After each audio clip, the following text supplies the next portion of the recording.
Hello. Here in the Social Science Division at MUIC, we both demand and encourage our students to study several courses in social theory. Why? First off, the kind of questions asked by social theory are fundamental to understanding the social world in which we all live. For example, what do we think human nature is? What is the basis for human knowledge? How do we think society holds together? How do we understand gender differences? How do the economic and political systems we encounter in society operate? What is the basis for social inequalities, and how are they maintained? What is the nature of human culture, and how does it change? Students need to have at least a basic idea of what is involved in thinking about the social world and thinking about these sorts of questions. Moreover, we are all very likely to already have ideas about these questions, even though we may never have thought about them very deeply.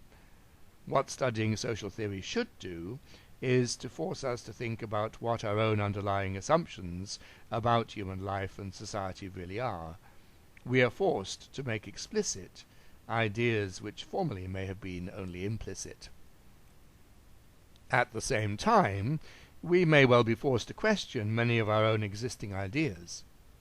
This may not necessarily make us change our ideas, but questioning our own thinking should force us to see what justifications there may be for our beliefs, and perhaps lead us to abandon ideas that we now see to be unsupported, or to refine and improve ideas that were formerly superficial.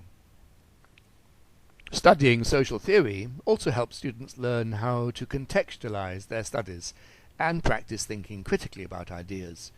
Critical thinking should be one of the basic skills which all university students learn how to do, and criticality is certainly essential to all social science thinking.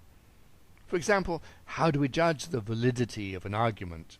What support do a particular set of ideas have? Thinking critically is all the more important because the social sciences are not a single unified set of ideas.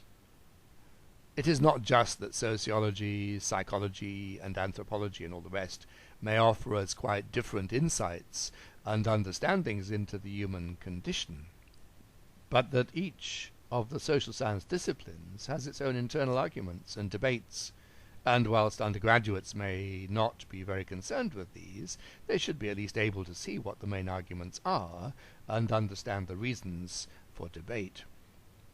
There are different and sometimes competing frameworks of knowledge, what some writers refer to as paradigms, and even an introduction to social theory alerts students to these rival frameworks and the questions they pose for our understanding of what it is to be human.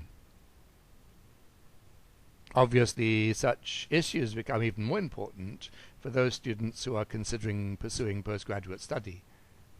A competent economist, for example, must be familiar with the arguments over Keynesian or monetarist approaches to the economy, regardless of which set of ideas he or she finds most convincing. Again, by studying social theory and the history of social thought, we are forced to think critically about the scope and meaning of our subject as it has developed over time. It is a truism that history is fundamental to understanding anything. If we want to understand something, then a knowledge of its history is a fundamental part of that understanding. This is as true for social theory as for understanding anything else. Thank you for listening. For links to our other videos about the social science programs at MUIC, see the links below the video.